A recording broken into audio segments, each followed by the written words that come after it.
সমুদ্রের ধারে দাঁড়িয়েছেন কখনো? অনেকে দাঁড়িয়েছেন, ওখানে কিছু চোরাবালি থাকে, আছে চোরাবালি আছে। এই চোরাবালিতে কেউ যদি ডুবে যায়, দেখা যায় যে আস্তে আস্তে তার হাঁটু, তারপরে তার কোমর, তারপর বুক আস্তে আস্তে ডুবতে থাকে। আমাদের অবস্থাটা এখন এমন হয়েছে যে প্রথমে আমাদের ভিডিওটি ভালো লাগলে উম্মাহ, আমাদের চ্যানেলটি এই দেহটা সাবস্ক্রাইব করুন। একটা চোরাবালিতে পড়েছিল, পরে তার প্রথমত টাকনু পর্যন্ত ডুবেছে। সে হাত পা ছোড়াছড়ি করছে, আমাকে বাঁচাও, আমাকে উঠাও। চারপাশে উম্মার অনুসারী মানুষরা ছিলেন, তারা বলছে নড়াচড়া করবেন না, নড়াচড়া করবেন না, নড়াচড়া করলে আরো ডুবে যাবেন, ওইভাবে থাকেন। উম্মাহ বেচারা এভাবেই ছিল। তারপর আস্তে আস্তে আস্তে আস্তে তার হাঁটু পর্যন্ত ডুবে গেল।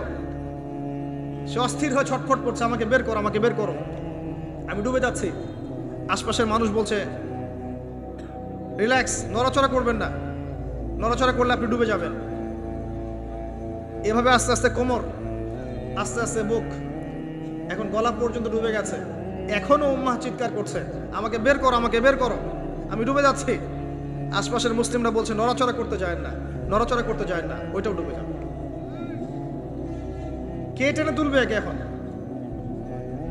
যারা আশপাশে আছে এই দুরবস্থায় এবং এই দায়িত্ব পালন করে নাই, আল্লাহ পাক অচিরে তাদেরকে সরিয়ে দিবেন ইনশাআল্লাহ, কোনো সন্দেহ নাই। নতুন কোনো কওম আসবে ইনশাআল্লাহ, নতুন কোনো প্রজন্ম আসবে ইনশাআল্লাহ, যারা এই উম্মাহটাকে আবার তুলবে ইনশাআল্লাহ। এবং আমরা জানি, আমরা আখিরুজ্জামান স্টাডি করে দেখেছি যে বিশ্বের সামনে এমন সময় আসবে যখন ঈসা ইবনে মারিয়ামকে আল্লাহ পাক নামাবেন, এবং এই বিষয়ে কোনো সন্দেহ নাই। কথা বুঝতে পারেন নাই? পৃথিবীর কোনো শক্তি তাকে আটকাতে পারবে না। আল্লাহ পাক এটা বলে দিয়েছেন, সিরিয়ার দামেস্কের সাদা মিনারের উপরে দুইজন ফেরেশতার কাঁধে ভর করে ঈসা ইবনে মারিয়ামকে আল্লাহ পাক পাঠাবেন। হাদিস এভাবে এসেছে, তার চুলগুলো ছিল ব্রাউন কালার এবং অনেক কাঁধ পর্যন্ত লম্বা। চুলগুলো দিয়ে টপ টপ করে পানি পড়তে থাকবে, দেখে মনে হবে মুক্তা ঝরে পড়ছে। আল্লাহ পাক এমন কলুশন লাগিয়ে দিবে যে পুরো ওই জায়গাটা ধসে যাবে। পৃথিবীর 3টা বড় বড় ভূমিকম্প বাকি আছে এখনো, তার মধ্যে একটা হবে পশ্চিমা বিশ্বে, আর একটা অবশ্য পূর্ব দিকে যেখানে আমরাও থাকি, আরেকটা হচ্ছে আমাদের আমিরুল মুমিনিনদের দেশে, দুবাই, আরব কন্টিনেন্ট। তারা আমাদের এখন আমিরুল মুমিনিন না, অনেক মানুষ তাই মনে করে যে আরবিতে কথা বললেই আমিরুল মুমিনিন, কাবাঘর একটু ঘষা মাজা করলেই আমিরুল মুমিনিন। সুবহানাল্লাহ, আপনি এক চোখ দিয়ে দেখেছেন, আপনার ভিতরে চোখ অন্ধ। মানুষ দেখবেন আত্মহত্যা করে মারা যাবে বেশি বেশি, বাবার খোঁজ নিবে না সন্তান। কিয়ামতের আলামত আছে, আনতাইলি দালামাতু রাব্বাতুহা, দাসী মনিবকে জন্ম দিবে, মা বাবার সাথে দাসের মতো আচরণ করা হবে। টাকার জন্য, সম্পদের জন্য মানুষ ভাইকে হত্যা করবে, বোনকে হত্যা করবে, ছেলে বাবাকে হত্যা করবে, মাকে হত্যা করবে। এগুলো সব কিয়ামতের আলামতের হাদিস। এগুলো আপনি বাস্তবতা মিলিয়ে দেখেন, 100% মিলে যাবে। এগুলো চলছে এখন। বুদ্ধিবৃত্তিকভাবে আমরা আজকে ইসলামের শত্রুদের কাছে পরাজিত। প্রথম পরাজয় হচ্ছে বুদ্ধিবৃত্তিক। আজকের দিনে বাংলাদেশের মাটিতে যদি কেউ মুসলিম থেকে খ্রিস্টান হয়ে থাকে, আপনি কি খবর পেয়েছেন? তারা কি ফেসবুকে এসে লাইভ করেছে, পিকচার তুলে দেখিয়েছে যে আজকে আমি একজনকে খ্রিস্টান বানালাম, আজকে একজনকে কাদিয়ানি বানালাম? দেখিয়েছে? দেখায় নাই। কিন্তু আমরা পান থেকে চুন খসলেই সবাইকে দেখানোর জন্য বেশি ব্যস্ত হয়ে যায়, আর এগুলোতেই আমাদের বিপদ ডেকে নিয়ে আসে। এত বেশি আবেগ ভালো না, ভালোবাসা ভালো জিনিস, অতিরিক্ত আবেগ ভালো না। আল্লাহ পাক আমাদেরকে বাস্তবতা বোঝার তৌফিক দান করুন। বাস্তবতা আমি আপনাকে দেখাচ্ছি। বাস্তবতা হচ্ছে এই যে বাংলাদেশের 90% মুসলিম, দেখবেন তার মধ্যে 90% 5 ওয়াক্ত নামাজ পড়ে না। এটা হচ্ছে আপনার বাস্তবতা। বাংলাদেশের যে কোনো মাহফিলে যাবেন, একটাই স্লোগান আমি শুনেছি, আল কোরআনের আলো ঘরে ঘরে জ্বালো।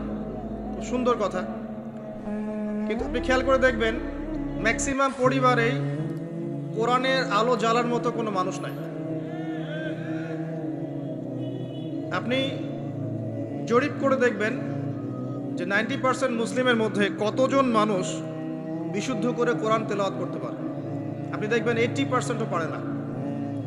কিন্তু এই কোরআনের জন্য জীবন দিতে চায়, সেই বইটা সে অর্থসহ পড়তে পারে না। বাস্তবতা এক জিনিস, আর যা দেখছেন এগুলো আরেক জিনিস। এগুলোর মধ্যে কোনো মিল নাই। এগুলো বাস্তবতা। যারা নামাজ পড়ে 5 ওয়াক্ত, তাদের মধ্যে কতজন জামাতের সাথে নামাজ পড়ে সেটাও একটা বিষয়। এখানে গিয়ে পার্সেন্টেজ আরও কমে যাবে। যারা নামাজি ব্যক্তি, তাদের মধ্যে কতজন রিজিক হালাল, এটা আরেকটা বিষয়। ঘরে ঘরে ঘুরে দেখবেন যে বেশিরভাগ মানুষের রিজিক হারাম, বেশিরভাগই।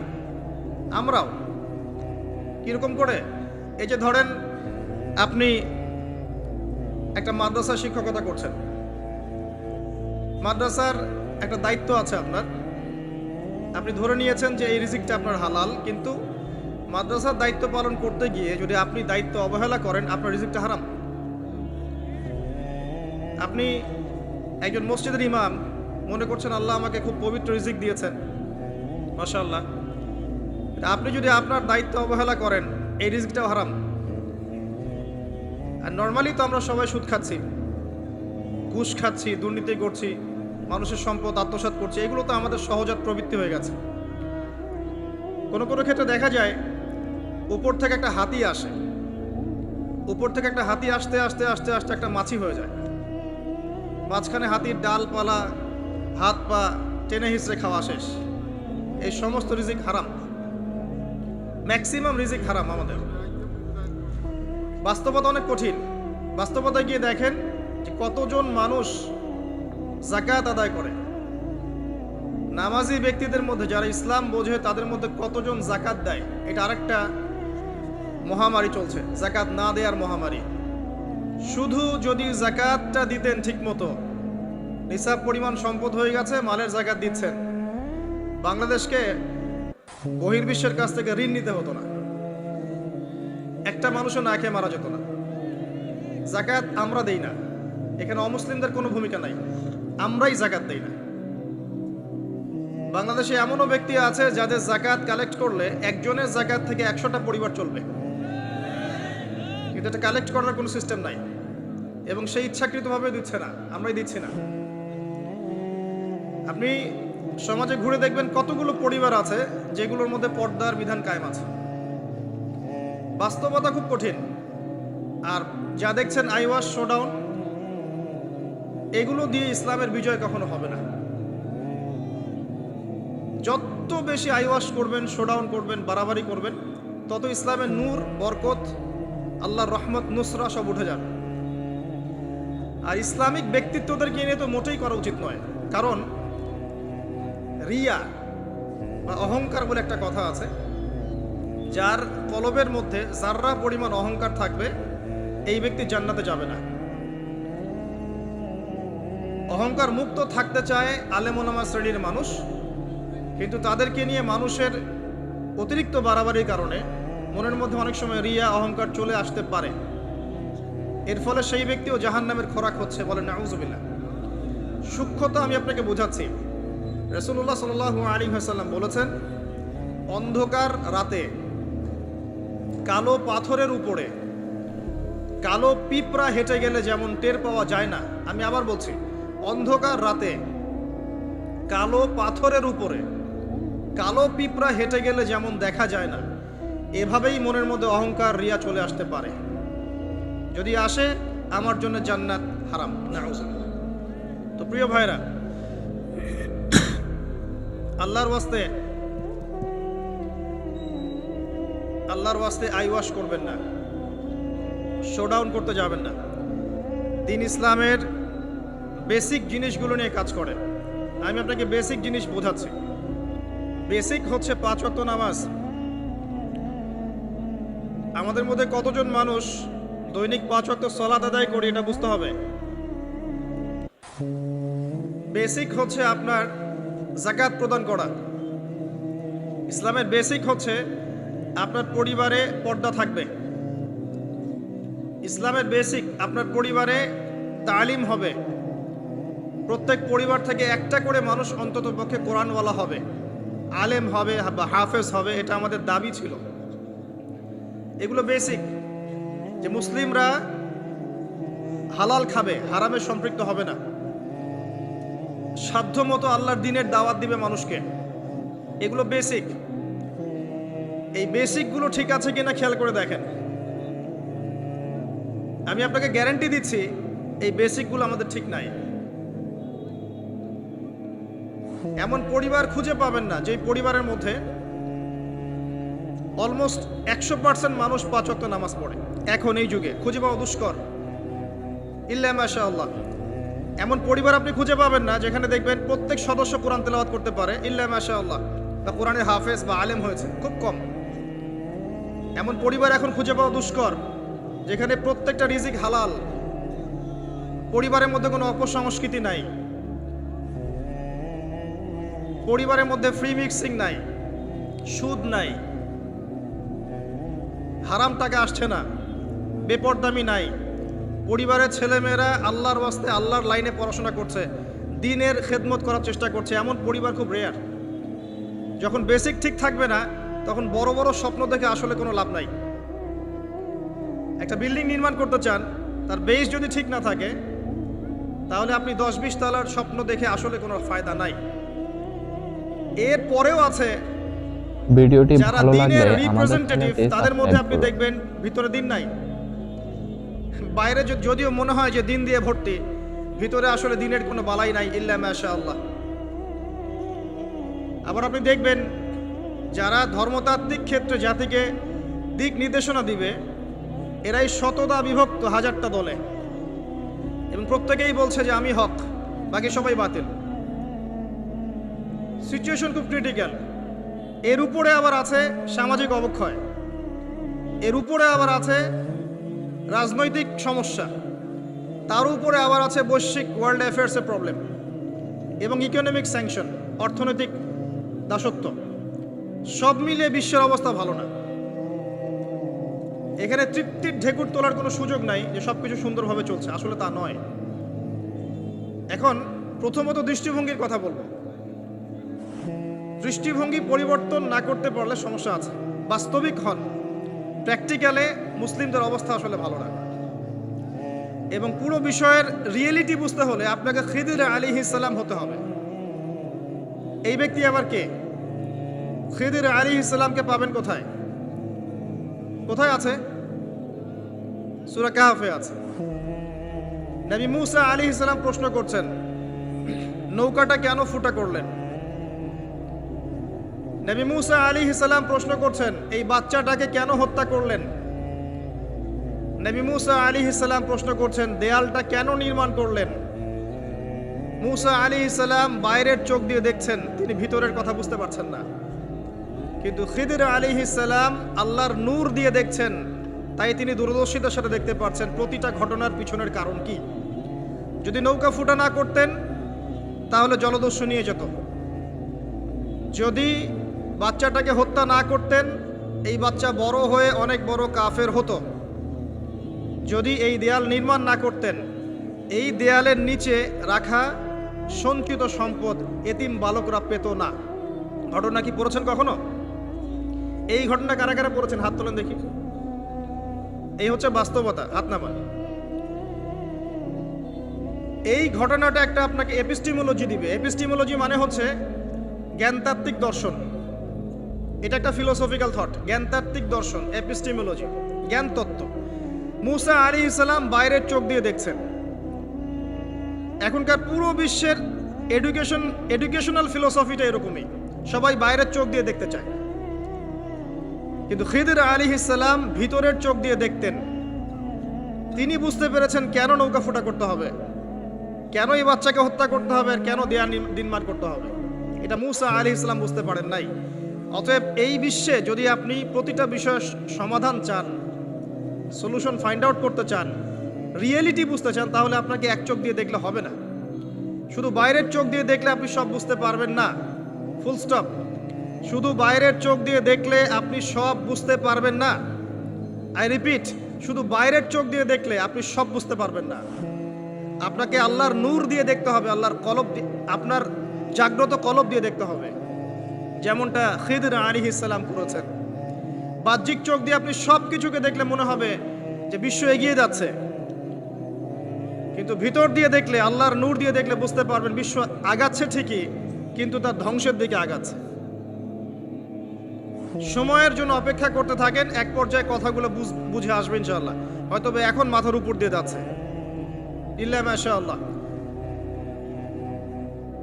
আগে জ্ঞানতাত্ত্বিক দর্শনটা ঠিক করেন। আমাদের দর্শনটা এখন এমন যে চাক্ষুষ যা দেখব সেটাই সত্য, অথবা পরীক্ষা নিরীক্ষা পর্যবেক্ষণের মাধ্যমে যে সিদ্ধান্তে আসা যাবে সেটাই সত্য। এবং আমাদেরকে পশ্চিমা বিশ্ব এটাই শিখিয়েছে, পশ্চিমারা আমাদেরকে এটাই শিখিয়েছে যে পরীক্ষা নিরীক্ষা, যুক্তি, বিজ্ঞান, দর্শন এগুলোর মানদণ্ডে যা লাভ করা যাবে সেটাই জ্ঞান, এর বাইরে জ্ঞানের কোনো অস্তিত্ব নাই। এই জন্যে আল্লাহ তারা বিশ্বাস করে না, কারণ আল্লাহকে দেখা যায় না, সিম্পল। মালায়েকা, ফেরেশতা তারা বিশ্বাস করে না, কারণ ফেরেশতাকে দেখা যায় না। জিন জাতিকে তারা বিশ্বাস করে না, কারণ তাকে দেখা যায় না। একইভাবে রূহ বা আত্মা, স্বপ্নের ব্যাখ্যা, আপনার ঘুম, আপনার কবরের আযাব, মিজান, পুলসিরাত, জান্নাত, জাহান্নাম, আগেকার আসমানি কিতাব, নবী রাসূলগণ, কাউকে দেখা যায় না, অতএব এগুলোর কোনো অস্তিত্ব নাই। এটা তাদের দর্শন, এবং এই ফিলোসফি দিয়ে সারা বিশ্ব এখন চলছে। লান নুমিনা লাকা হাত্তা নারাল্লাহা জাহরা, যেমনটা বনু ইসরাইল বলেছিল, সূরা বাকারার দিকে আছে প্রথম থেকে, হে মূসা, আমরা তোমার কথায় বিশ্বাস করব না যতক্ষণ না আল্লাহকে চাক্ষুষ দেখছি। কিন্তু Islamic philosophy different. Islamic philosophy হচ্ছে এমন, ওয়াকুলিল হাক্কু মির রাব্বিকুম, হক বা জ্ঞান, সত্য তোমার রবের পক্ষ থেকে আসে। ফালা তাকুনান্না মিনাল মুমতারিন, তুমি সন্দেহবাদীদের অন্তর্ভুক্ত হও না। সূরা কাফির 29 নম্বর আয়াতে আল্লাহ পাক আরো বলেছেন, ওয়াকুলিল হাক্কু মির রাব্বিকুম ফামান শাআ ফালইউমিন ওয়া মান শাআ ফালইয়াকফুর। হক আল্লাহর পক্ষ থেকে আসে, জ্ঞান আল্লাহর পক্ষ থেকে আসে, সত্য মিথ্যার মানদণ্ড আল্লাহর পক্ষ থেকে আসে, ন্যায় অন্যায়ের মানদণ্ড আল্লাহর পক্ষ থেকে আসে, মানুষের মস্তিষ্ক থেকে বের হয় না। আর আল্লাহর পক্ষ থেকে যা আসে তাকে যুক্তি, বিজ্ঞান, দর্শন এগুলো দিয়ে প্রমাণ করা যাবেই, এটা জরুরি না।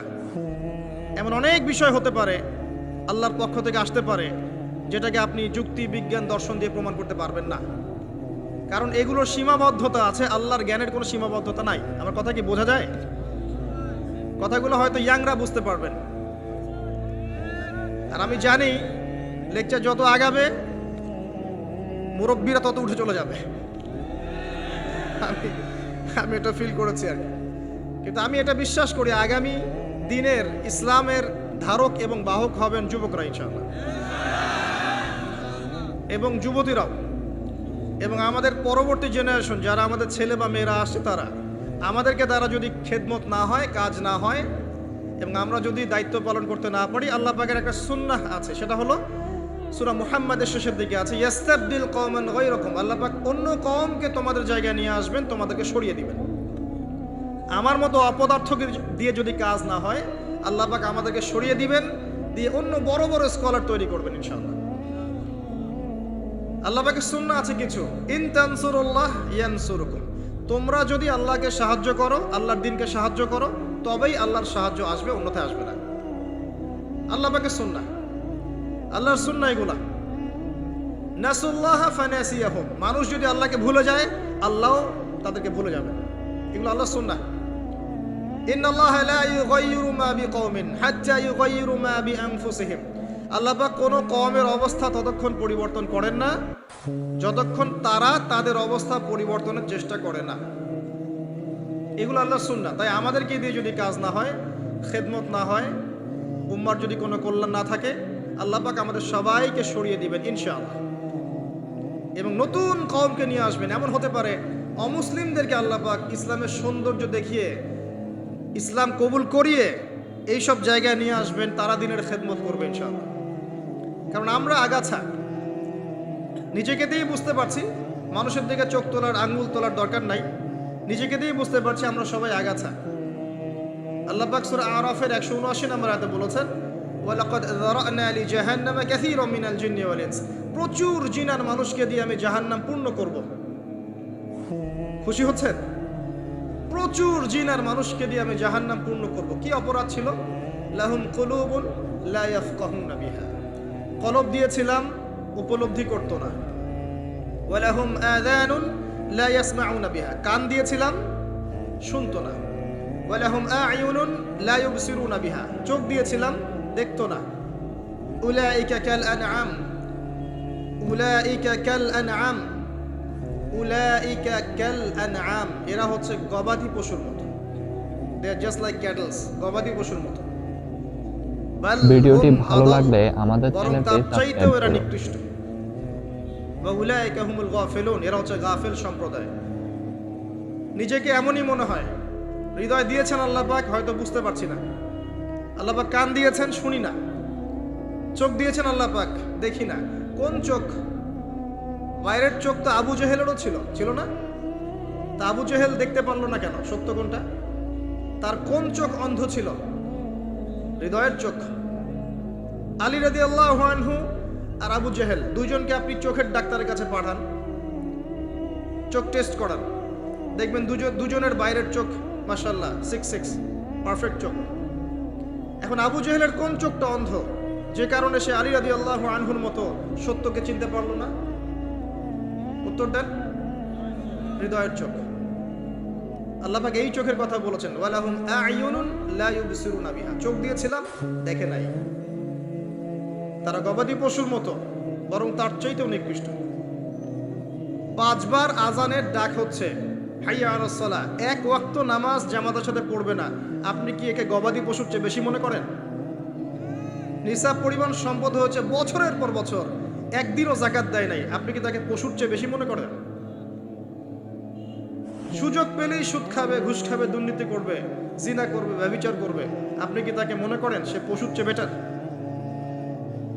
ছেলেদের পোশাক পরে রাস্তাঘাটে ঘুরছে, আপনি কি মনে করছেন পশুর চেয়ে বেটার? জুয়া, ক্যাসিনো, মাদকের মধ্যে ডুবে আছে টিকটক প্রজন্ম, টিকটক প্যারালাইজড প্রজন্ম, অপদার্থ, জানোয়ারের মতো এবং একই সাথে বুদ্ধিবৃত্তিকভাবে প্রতিবন্ধী। এই প্রজন্মকে দিয়ে আপনি আশা করছেন ইসলামের পতাকা নিয়ে তারা সামনে যাবে? এরা কি জন্তু জানোয়ার চেয়ে বেটার? জীবনের কোনো উদ্দেশ্যও নাই। এই যে বাবা মা পড়াশোনা করাচ্ছে, টাকা খরচ করছে লক্ষ লক্ষ কোটি কোটি টাকা, ওর জীবনে কোনো উদ্দেশ্যই নেই। 20 বছর 25 বছর পড়াশোনা করার পরে 25টা কোরআনের আয়াত সে বলতে পারে না। এটা তো অনেক দূরের কথা, ইভেন ওযুর ফরজ কয়টা তাও বলতে পারবে না। কি আশা করছেন? ধর্মতাত্ত্বিকভাবে আমরা যারা আছি দেখবেন সত্য লিপিবদ্ধ আছে কোরআন এবং হাদিসে, তারপরেও স্বীকার করবে না। সে নিজেই হক, বাকি সব বাতিল। উম্মাকে টুকরা টুকরা করতে করতে এখন ৭৩,০০০ দলে ভাগ করে ফেলেছে। একটা ব্যক্তি যখন হেদায়েত প্রাপ্ত হয়ে ইসলামের দিকে আসতে চাইবে, সে কনফিউজড, আমি যাব কোথায়? সবাই তো আমাকে ডাকছে হ্যামিলনের বাসিওয়ালার মতো, আসো আমার কাছে, আসো তোমার জান্নাত দরকার, আমার কাছে আসো, জান্নাতের সার্টিফিকেট নিয়ে যাও, জান্নাতের লিজ লাগলে নিয়ে যাও। অ্যাটিটিউড এরকম। আল্লাহ পাক এমনি বলেন নাই উলাইকা কাল আনআম, এরা গবাদি পশুর মতো, বাল হুম আদাল, বরং তার চাইতেও নিকৃষ্ট। আল্লাহর সুন্নাহ বলছিলাম, যদি আমাদের অ্যাটিটিউড এমন হয়, আল্লাহ পাক আমাদেরকে সরিয়ে দিবেন। আল্লাহ পাকের কিচ্ছু যায় আসে না। এর বাইরে ম্যাক্সিমাম মানুষকে দেখবেন বস্তুবাদী, শুধু পেটের চিন্তা। একটা বাড়ি, একটা গাড়ি, একটা জমি জমা, একটা চাকরি, একটা স্ট্যাটাস, আমি 3 বেলা কিভাবে খাবো, আমার পরিবার কিভাবে সিকিউর থাকবে, দ্যাটস অল। এটাই আমার লাইফের উদ্দেশ্য। কি দাড়িওয়ালার কি দাড়ি ছাড়া, সবারই। হ্যাঁ, আমরা যারা ইসলামের রিপ্রেজেন্টেটিভ সেজে বসে আছি, এইসব চেয়ারে বসছি, এদের মধ্যে অনেক মানুষ আছে যাদের উদ্দেশ্য দুনিয়া। এবং আমি এটা আরো ভালো বুঝতে পেরেছি এই মাহফিল করতে এসে। তার আগে আমার এগুলো বোঝা ছিল না। এরপরে বুঝতে পেরেছি যে মানুষ আসলে দুনিয়ার নেশা এত সহজে ছাড়তে পারে না। তো কাদের হাতে আপনি ইসলামের বিজয় চাচ্ছেন? আল্লাহু আলাম, আমাদের দ্বারা যদি না হয় আল্লাহ পাক সরিয়ে দিবেন। কেমন করে সরাবেন? তো মহামারী দিয়ে সরাবেন, আরো বড় কোনো ভাইরাস দিয়ে সরাতে পারেন, পারমাণবিক যুদ্ধ দিয়ে সরাতে পারেন। আল্লাহ পাক সরিয়ে দিবেন। আল্লাহ পাকের কোনো প্রয়োজন নাই গবাদি পশু। আমি বলি আপনাকে যে এখানে যে আল্লাহ পাক বলেছেন বেশিরভাগ মানুষকে জাহান্নামের জন্য সৃষ্টি করেছি, তাদের সংখ্যাটা আল্লাহ পাক বলেছেন সহিহ বুখারীর মধ্যে 4 বার। আল্লাহ পাক বলছেন আদম আলাইহিস সালামকে ডাকা হবে কিয়ামতের মাঠে, তাকে বলা হবে তোমার সন্তানদের মধ্য থেকে জাহান্নামীদেরকে আলাদা করে দাও। আদম আলাইহিস সালাম বলবেন কতজন হে আল্লাহ? আল্লাহ রাব্বুল আলামিন তাকে জানাবেন প্রত্যেক হাজারে, listen to me very carefully, প্রত্যেক হাজারে 999 জনকে জাহান্নামের জন্য আলাদা করে দাও। নাউযুবিল্লাহ। এটা রাসূল সাল্লাল্লাহু আলাইহি ওয়াসাল্লামের সেই হাদিসের সাথে মিলে যায় যে আমার উম্মাহ 73 দলে ভাগ হয়ে যাবে, যার মধ্যে একটা মাত্র দল জান্নাতে যাবে। মা আনা আলাইহি ওয়া আসহাবি, আমি যার উপরে আছি, আমার সাহাবীরা যার উপরে আছে। আর যারা দলে দলে বিভক্ত হয়েছে তারা সবাই এই হাদিসটা দিয়েই বিভক্ত হয়েছে। কি বুঝলেন? জান্নাতের লিজ লাগলে নিয়ে যাও, আমার কাছে জান্নাতের ডিলারশিপ আছে, ভাবখানে এরকম। কোনো কোনো ক্ষেত্রে আমরা আবার মানুষকে সহি করতে করতে করতে সহি ভুল পথেও নিয়ে গেছে। এখানেও সমস্যা আছে, চতুর্দিক থেকে সমস্যা। আপনার ধর্মতাত্ত্বিক দৃষ্টিভঙ্গি দেখেন, পরিবারকে দেখেন, সমাজকে দেখেন, বিশ্বকে দেখেন, প্রতিটা সেক্টরে আপনি দেখবেন অর্থনীতি, ফিতনাময় পরিবেশে আপনি বাস করছেন। এখানে বসে যদি তৃপ্তির ঢেকুর তোলেন যে আমার সব ঠিক আছে, ইনশাআল্লাহ আমি মরলেই জান্নাতের সার্টিফিকেট পেয়ে যাব, আমি বিনয়ের সাথে বলবো যে এটা ভুল হচ্ছে, এই চিন্তাটা ভুল হচ্ছে। কিছু প্র্যাকটিক্যাল কাজ আগে করা দরকার ছিল, আমাদের দরকার। তার মধ্যে প্রথমটা হচ্ছে জ্ঞান অর্জন করা। মুসলিম যুবকদের এখন প্রথম কাজ জ্ঞান অর্জন করা। বড় বড় চিন্তা পরে, আগে জ্ঞান অর্জন করেন। ইকরা বিসমি রাব্বিকাল্লাযী খালাক, এই আয়াতের উপর আমল করেন। কি জ্ঞান অর্জন করবেন? যারা মাদ্রাসা লাইনে পড়ছেন পড়তে থাকেন, যারা জেনারেল লাইনে পড়ছেন পড়তে থাকেন। উভয় দিকের যে দ্বিমের মেরুকরণ আছে এটাকে আপনাকে হারমোনিয়াসলি কানেক্ট করতে হবে। যেমন কিছু সাবজেক্ট আপনাকে পড়তে হবে, আপনি মাদ্রাসা লাইনেই পড়েন আর জেনারেল লাইনেই পড়েন। প্রথম সাবজেক্ট হচ্ছে আল কোরআন, এর উপরে কোনো জ্ঞান নাই। আল কোরআন, আল কোরআনের মধ্যে আবার কিছু কাজ আছে। আল কোরআনের প্রথমত তেলাওয়াত শিখতে হবে এবং নিয়মিত তেলাওয়াত করতে হবে। আপনি যদি আল কোরআনের নিয়মিত তেলাওয়াত করেন, আপনাকে কেউ বাধা দিবে? আমরা অনেক সময় আঙ্গুল তুলে রাখি উপরের দিকে, কিন্তু যে কাজগুলো আমরা করতে পারি সেগুলোই করি না। আপনি কোরআন চর্চা করেন, কেউ বাধা দিবে? প্রথম সাবজেক্ট আপনার কোরআন, এর তিলাওয়াত। এরপরে হচ্ছে অ্যারাবিক ল্যাঙ্গুয়েজ। অ্যারাবিক ল্যাঙ্গুয়েজের মধ্যে নাহু সরফ শিখতে হবে। মাদ্রাসার যে ক্লাসিক্যাল বইগুলো আছে সরফের এবং নাহুর, এসো আরবি শিখি, আবু তাহের মেজবা শাইখের যে কোর্সগুলো আছে, বরেন ওলামায়ে কেরাম যারা আছেন কওমি মাদ্রাসার এবং যারা অ্যারাবিক সেকশনে খেদমত করছেন, এদের কাছে গিয়ে পড়ে থাকেন। ভিডিওটি পড়ে ভালো থেকে লাগলে অ্যারাবিকটা আমাদের শিখেন। চ্যানেলটি অ্যারাবিক শিখলে সাবস্ক্রাইব আপনি করুন। কোরআনের অর্থটা বুঝতে পারবেন। আর কোরআনের অর্থ না বুঝলে আল্লাহর নূর আপনার কলবে আসবে না। কোরআনের অর্থ না বুঝলে আল্লাহর নূর কোশ্চিন কালেও আসবে না, আপনি খিদির হতে পারবেন না। এবং এই কোরআন কোনো সাম্প্রদায়িক বই নয়, এটা সবার জন্যে। এই কোরআন সবার জন্য, পুরো মানব জাতির জন্যই, শুধু আমাদের মুসলিমদের অথরিটি না, এটা আমাদের পৈতৃক সম্পত্তি নয়, এটা পুরো মানব জাতির জন্য। এবং কোরআনের সাথে আপনাকে তাফসিরগুলো পড়তে হবে। আপনার কাছে যে তাফসিরটা ভালো মনে হয়, হোক সেটা জালালাইন অথবা মারিফুল কোরআন অথবা ইবনে কাসির, যেটা আপনার কাছে বেস্ট মনে হয় সেটাই পড়েন। আমি এখানে সংকীর্ণ মানসিকতা আর মানহাজ মাযহাবের এই যে বিভক্তি, এগুলো থেকে আপনাদেরকে ঊর্ধ্বে চিন্তা করতে বলছি। এগুলো ঊর্ধ্বে ওঠেন, আপনি পরিপূর্ণ জ্ঞান পাবেন ইনশাআল্লাহ।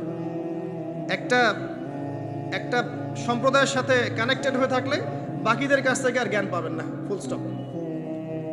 আপনি একটা সম্প্রদায়ভুক্ত হয়ে গেলে আপনি বাকিদের থেকে আর জ্ঞান পাবেন না। আপনার কাছে মনে হবে এটাই চূড়ান্ত হক, এর বাইরে কোনো হক নাই। কিন্তু আপনি যদি নিশ্চয়ই বিমানে চলেছেন কখনো, যদি আপনি ফ্লাই করে থাকেন উপর থেকে জমিনটাকে দেখতে যেমন লাগে, আপনি আকাশে আছেন, এখন জমিনটাকে দেখেন কেমন লাগে। আপনাকে ওই জায়গা থেকে চিন্তা করতে হবে। আপনি সবার উপরে ওঠেন, বাহির থেকে সব কিছুকে দেখেন, তাহলে আপনি বুঝতে পারবেন কার মধ্যে কি আছে। কোন একটা ঢুকে গেলে আর বুঝতে পারবেন না এখানে কি সমস্যা আছে। আপনার চোখের সামনে পর্দা পড়ে যাবে। কথা কি বুঝতে পারেন? আল্লাহ বোঝার তৌফিক দান করুন। কোরআন শেখেন, তাফসীর পড়েন। আপনি ফিকহি বিষয় উদার হয়ে যান। এখানে কোনো সংকীর্ণতার অবকাশ নাই। ইসলামের বৈচিত্র্য ইসলামের সৌন্দর্য। ইসলামের এই বৈচিত্র্যটাই ইসলামের সৌন্দর্য। কেউ যদি বলে যে এই দল এটাই চূড়ান্ত হক, এর বাইরে হকের কোনো মানদণ্ড নাই, সে ডাহা মিথ্যা কথা বলছে। ফিকহি বিষয়ে সাহাবায়ে কেরাম উদার ছিলেন। যাদের কাছে যতটুকু দলিল পৌঁছেছে অতটুকুর আলোকে তারা তাদের দল বানিয়ে নিয়েছে। কিন্তু এর মাঝখানেও একটা উম্মাতান ওয়াসাত আছে। মধ্যম পন্থায় চিন্তা আপনাকে করতে হবে। সংকীর্ণ মানসিকতা থেকে বের হতে হবে। ওই আব্বাসীয় খেলাফতের সময় যখন মঙ্গোলিয়ানরা আক্রমণ করেছিল বাগদাদকে, এই জায়গাটা ভালো করে বোঝেন। যখন মঙ্গোলিয়ানরা আক্রমণ করেছে বাগদাদকে, তখনও কিছু মানুষ বসে বসে ঝগড়া করছিল, বাহাস করছিল যে কাকড়া খাওয়া হালাল না হারাম। আমার কথা বুঝতে পারেন? কাকড়া খাওয়া হালাল না হারাম এটা নিয়ে বাহাস করছিল। অলরেডি মঙ্গোলিয়ানরা হামলা করে দিয়েছে। পুরো বৈশ্বিক প্রেক্ষাপটে আমরা এখন সেটাই করছি। পুরো বিশ্বের প্রেক্ষাপটে মুসলিমদের যে অবস্থা, এখন আমরা অভ্যন্তরীণভাবে এটাই করছি। কে হাত কোথায় বাঁধবেন, কে কোথায় পায়ে পা লাগাবেন কি লাগাবেন না, আস্তে আমিন বলবেন না জোরে বলবেন, তারাবির নামাজ সামনে তো আরেকটা বাহাস আসবে, 20 পড়বেন না 8 পড়বেন, ঈদের নামাজ কত তাকবীরে পড়বেন ইত্যাদি। যে মাসআলাগুলোকে নিয়ে সাহাবায়ে কেরামের যুগ থেকে শুরু করে ইখতিলাফ চলে আসছে, এগুলো নিয়ে আমরা কিয়ামত পর্যন্ত ইখতিলাফ করতেই থাকবো। বলেন ঠিক, তাই না? এটাই করছি আমরা। এবং সারা বিশ্বের প্রেক্ষাপটে আমাদেরকে আজকে চতুর্দিক থেকে গলার মধ্যে রশি পেঁচিয়ে টান দেয়া হয়ে গেছে, খালি ফাঁসির কাজটা ঝোলা বাকি এখন আমাদের। উদাহরণটা এভাবে দিতে পারি আমি, যারা বোঝার তারা বুঝবেন ইনশাআল্লাহ। সমুদ্রের ধারে দাঁড়িয়েছেন কখনো? অনেকে দাঁড়িয়েছেন। ওখানে কিছু চোরাবালি থাকে, আছে চোরাবালি আছে। এই চোরাবালিতে কেউ যদি ডুবে যায়, দেখা যায় যে আস্তে আস্তে তার হাঁটু, তারপরে তার কোমর, তারপর বুক আস্তে আস্তে ডুবতে থাকে। আমাদের অবস্থাটা এখন এমন হয়েছে যে প্রথমে আমাদের উম্মাহ, এই দেহটা একটা চোরাবালিতে পড়েছিল, পরে তার প্রথমত টাকনু পর্যন্ত ডুবেছে। সে হাত পা ছোড়াছড়ি করছে, আমাকে বাঁচাও, আমাকে উঠাও। চারপাশে উম্মার অনুসারী মানুষরা ছিলেন, তারা বলছে নড়াচড়া করবেন না, নড়াচড়া করবেন না, নড়াচড়া করলে আরো ডুবে যাবেন, ওইভাবে থাকেন। উম্মাহ বেচারা এভাবেই ছিল। তারপর আস্তে আস্তে আস্তে আস্তে তার হাঁটু পর্যন্ত ডুবে গেল। সে অস্থির হয়ে ছটফট করছে, আমাকে বের করো, আমাকে বের করো, আমি ডুবে যাচ্ছি। আশপাশের মানুষ বলছে রিল্যাক্স, নড়াচড়া করবেন না, নড়াচড়া করলে আপনি ডুবে যাবেন। এভাবে আস্তে আস্তে কোমর, আস্তে আস্তে বুক, এখন গলা পর্যন্ত ডুবে গেছে। এখনো উম্মাহ চিৎকার করছে, আমাকে বের করো, আমাকে বের করো, আমি ডুবে যাচ্ছি। আশপাশের মুসলিমরা বলছে নড়াচড়া করতে যায় না, নড়াচড়া করতে যায় না, ওইটাও ডুবে যাবে। কে টেনে তুলবে একে? এখন যারা আশপাশে আছে এই দুরবস্থায় এবং এই দায়িত্ব পালন করে নাই, আল্লাহ পাক অচিরে তাদেরকে সরিয়ে দিবেন ইনশাআল্লাহ, কোনো সন্দেহ নাই। নতুন কোনো কওম আসবে ইনশাআল্লাহ, নতুন কোনো প্রজন্ম আসবে ইনশাআল্লাহ, যারা এই উম্মাহটাকে আবার তুলবে ইনশাআল্লাহ। এবং আমরা জানি, আমরা আখিরুজ্জামান স্টাডি করে দেখেছি যে বিশ্বের সামনে এমন সময় আসবে যখন ঈসা ইবনে মারিয়ামকে আল্লাহ পাক নামাবেন, এবং এই বিষয়ে কোনো সন্দেহ নাই। কথা বুঝতে পারেন নাই? পৃথিবীর কোনো শক্তি তাকে আটকাতে পারবে না। আল্লাহ পাক এটা বলে দিয়েছেন, সিরিয়ার দামেস্কের সাদা মিনারের উপরে 2 জন ফেরেশতার কাঁধে ভর করে ঈসা ইবনে মারিয়ামকে আল্লাহ পাক পাঠাবেন। হাদিস এভাবে এসেছে, তার চুলগুলো ছিল ব্রাউন কালার এবং অনেক কাঁধ পর্যন্ত লম্বা। চুলগুলো দিয়ে টপ টপ করে পানি পড়তে থাকবে, দেখে মনে হবে মুক্তা ঝরে পড়ছে। এত স্পেসিফিকলি কোন কিতাবে বলা থাকতে পারে, কোন রিলিজিয়নের মধ্যে থাকতে পারে ইসলাম ছাড়া? ইসলামই তো সেই রিলিজিয়ন যেখানে আপনি হায়েজ নিফাসের মাসআলা পাবেন, পররাষ্ট্রনীতিও পাবেন। অন্য কোথাও আছে? ঈসা ইবনে মারইয়ামের চুল দিয়ে টপ টপ করে পানি পড়তে থাকবে, এটা পর্যন্ত বলা আছে। এবং এখান থেকে, ওই জেরুজালেম থেকে তিনি পুরো বিশ্বে ইসলামী খেলাফা বাস্তবায়ন করবেন।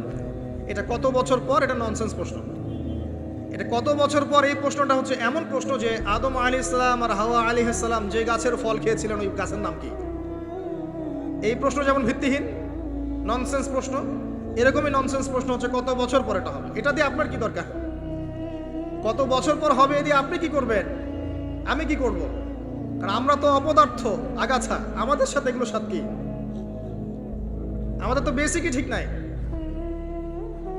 ঈসা ইবনে মারইয়াম এর হাতে আল্লাহ রাব্বুল আলামিন 40 বছর পৃথিবীর খেলাফা রাখবেন ইনশাআল্লাহ তাআলা।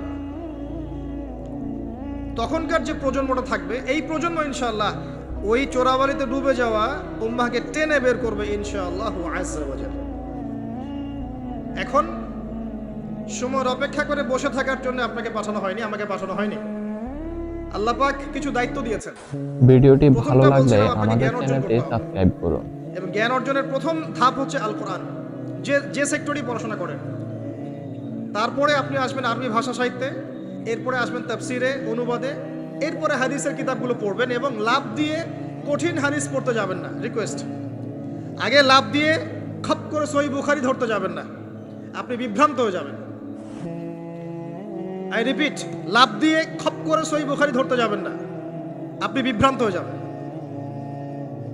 বলতে পারেন যে বেদাতি কথা বলছি কিনা, এটা ফকিহদের কথা, যারা ফুকাহায়ে কেরাম তাদের কথা। কারণ লাভ দিয়ে কেউ এমবিএ পড়তে পারে না, লাভ দিয়ে কেউ মেডিকেল সায়েন্সের বই পড়তে পারে না, এক লাফে কেউ এই যে ডক্টরেট করতে পারে না, পারে? তাকে ধাপে ধাপে উঠতে হয়, আপনাকে ধাপে ধাপে উঠতে হবে। হাদিসে আরবাইন দিয়ে শুরু করেন। যে মাদ্রাসায় কওমি নিসাবে যারা পড়েছেন সবাই জানেন এই বিষয়গুলো। ফয়জুল কালাম দিয়ে শুরু করেন, ক্লাসিক্যাল বই, বুলুগুল মারাম মিন আদিল্লাতিল আহকাম, এগুলো দিয়ে আগান। মিশকাতুল মাসাবিহ দিয়ে আগান। মিশকাত পড়তেই তো দাঁত ভেঙে যায়, এত সহজ মনে করেছেন? 2-4 পাতা হাদিস পড়ে নিজেকে মুফতি মনে করবেন না। ক্লাসিক্যাল বইগুলো অনেক কঠিন।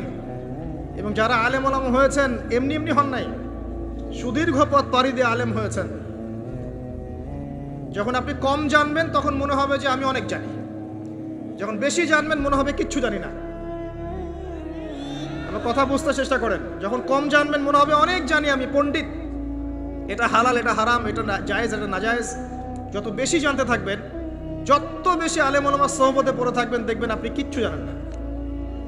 এবং যত দিন যাচ্ছে আমি নিজেকে এই জায়গায় ফিল করি যে আমি আসলে কিছুই জানি না। এবং আমি যেখানে বসে কথা বলছি, রাতের অন্ধকারে আমার কান্না আসে যে আমি যে এখানে বসে কথা বলছি, তাহলে উম্মার কি অবস্থা বোঝা আমার শেষ। কথা বুঝতে পারছেন না? এখানে বসা উচিত ছিল এমন মানুষের যাদের হাতে ইসলামের বিজয় হবে। সেখানে আমার মতো নগণ্য মানুষ বসে আছে, আর তার সাথে একটা ছবি তোলার জন্য মানুষ হুমড়ি খেয়ে পড়ছে। তারা চিন্তা করেন বাস্তবতা কি জিনিস। আল্লাহ পাক আমাদেরকে বুঝ দান করুন। প্রত্যেকটা ঘরে ঘরে একটা করে ইসমাইলের মতো ছেলে তৈরি করেন আলাইহিস সালাম। প্রত্যেকটা ঘরে ঘরে একটা ওমর এবং খালিদের মতো ছেলে তৈরি করেন। মারিয়াম, আয়েশা রাদিয়াল্লাহু আনহুমা তাদের মতো করে মেয়ে তৈরি করেন। আজকে থেকে 50 বছর পর একটা রেজাল্ট পাবেন ইনশাআল্লাহ। ইসলামের বিজয় হুট করে হবে না। আল্লাহ পাকের সিস্টেম, সুন্নাহ হচ্ছে আল্লাহ পাক হঠাৎ করে কিছু করেন না। রাত থেকে দিন হয়, ধীরে ধীরে হয়। দিন থেকে রাত হবে, ধীরে ধীরে হবে। ধাপ করে রাত হয় না, ধাপ করে দিন হয় না। আর আমরা এটা আশা করে বসে আছি যে ধাপ করে মনে হয় ইসলাম বিজয় হয়ে যাবে, জি না? ঈসা ইবনে মারইয়ামের সেই সময় আসতেও দেখবেন অনেক পর্যায়ে পার হবে। বিশ্ব এই অবস্থা থাকবে না, 1/3 মানুষই থাকবে না, ডেড। এবং কে জানে আগামী 10 বছর মধ্যে নাও থাকতে পারে, আল্লাহু আলাম। যা শুরু হয়েছে বিশ্বে, যারা আমাদেরকে হিউম্যানিটি শিখাতো, এক সময় মানবতা শিখাতো, এরাই দেখবেন এখন অমানবিক আচরণ করছে। এটা ওপেন সিক্রেট। যারা আমাদেরকে মানবতার ধ্বজাধারী হয়ে আমাদেরকে মানবতা শেখায়, আমরা যদি বাধ্য হয়ে কারো কাছে, বহির্বিশ্বের কাছে ঋণ চাই, আমাদেরকে নিয়ে ঠাট্টা মশকরা করে। আর এগুলো এখন সব মিডিয়াতে আসে, আমাদেরকে কিছু মনেই করে না। আল্লাহ পাক এমন কলিউশন লাগিয়ে দিবেন যে ওরা আপোষে মারামারি করে শেষ হয়ে যাবে, দেখে নিন। আল্লাহ পাক এমন কলিউশন লাগিয়ে দিবে যে পুরো ওই জায়গাটা ধসে যাবে। পৃথিবীর 3টা বড় বড় ভূমিকম্প বাকি আছে এখনো, তার মধ্যে একটা হবে পশ্চিমা বিশ্বে, আর একটা অবশ্য পূর্ব দিকে যেখানে আমরাও থাকি, আরেকটা হচ্ছে আমাদের আমিরুল মুমিনিনদের দেশে, দুবাই, আরব কন্টিনেন্ট। ভিডিওটি ভালো লাগলে আমাদের চ্যানেলটি সাবস্ক্রাইব করতে ভুলবেন না। আপনার কাছে কোন হুজুরের ওয়াজ সবচাইতে বেশি ভালো লাগে তা অবশ্যই কমেন্টে জানিয়ে যাবেন।